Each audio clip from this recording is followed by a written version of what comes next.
Hey, what's up, guys? It's your boy, Franco, and you already know what we're talking about today, man. Today, we're going to be talking about the new Kenny Beats album titled Louie. And it's a pleasure to be with you. We'd like to know, where'd you come from?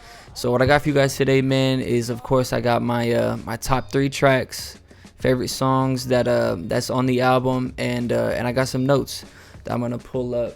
You know, man, first thing I really want to talk about is something that we've seen very common from Mr. Kenny Beats is just the presence of the drums.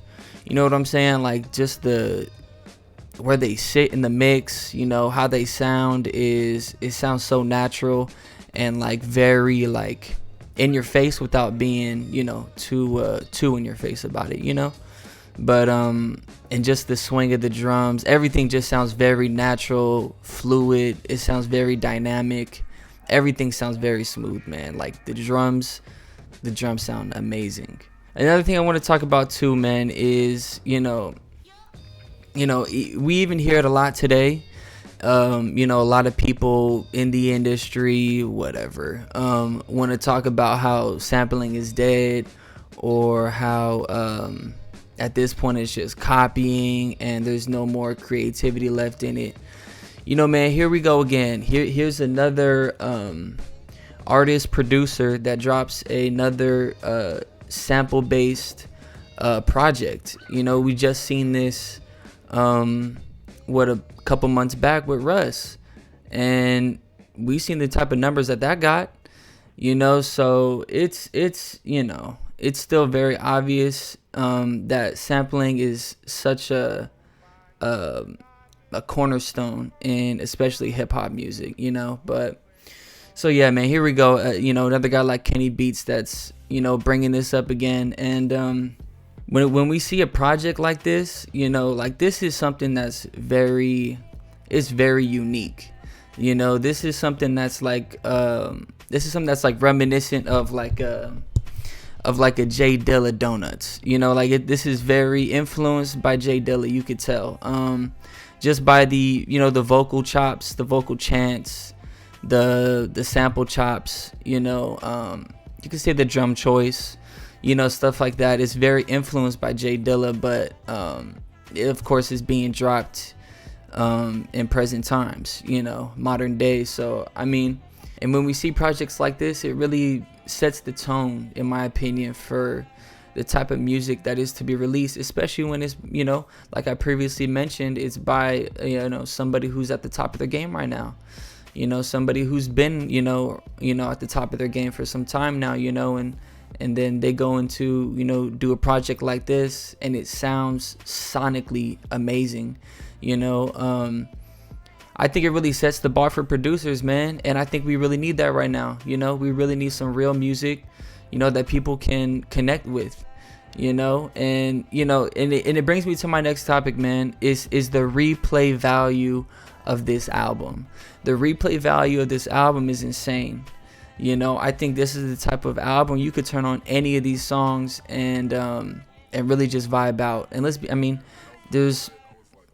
there's vocals on there, but there's no real lyrics. This is just primarily instrumentals.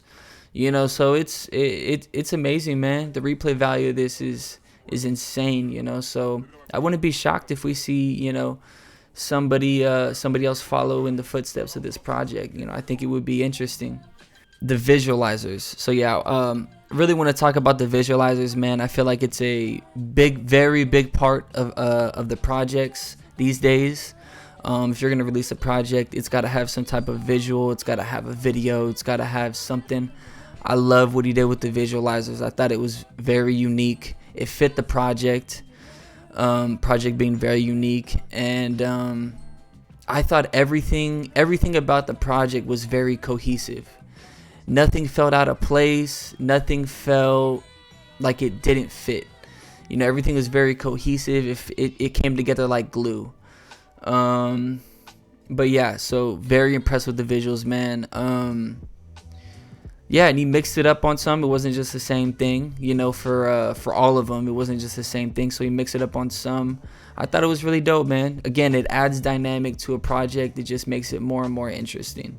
so I want to get into some of the notes I have for certain songs that really caught my ear. So when we look at a song like Drop 10, okay, so that track Drop 10, the influence of Dilla is very prominent. You know, we can hear that, you can hear it pretty easily, you know, and but it's done very fresh.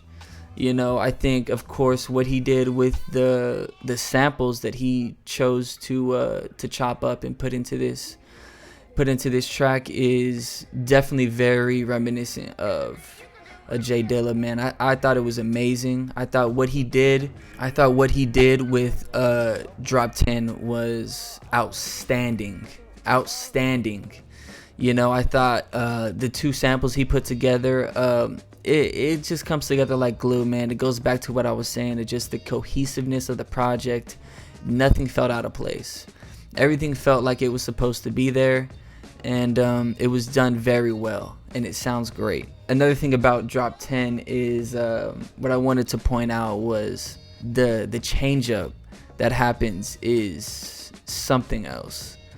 I think the change up, again, man, it's something you're not expecting, and again, very reminiscent of Dilla. You know, you never know what to expect next, you know, and that's another thing, man. The project keeps you guessing, you know, it keeps you interested. I believe the track is called More or Moire, Moire, yeah, Moire.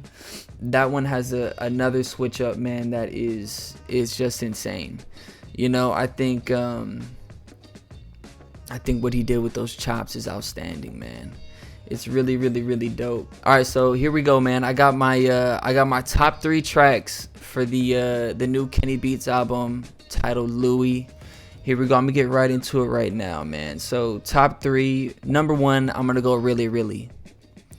You know, I just think that, you know, as I was talking about earlier, the replay value of the album, I think this one is just it really sets the tone, you know, as far as replay value goes. I just think it's so smooth, man. I love how he transfers in from I love how he transfers the intro going into the main chops.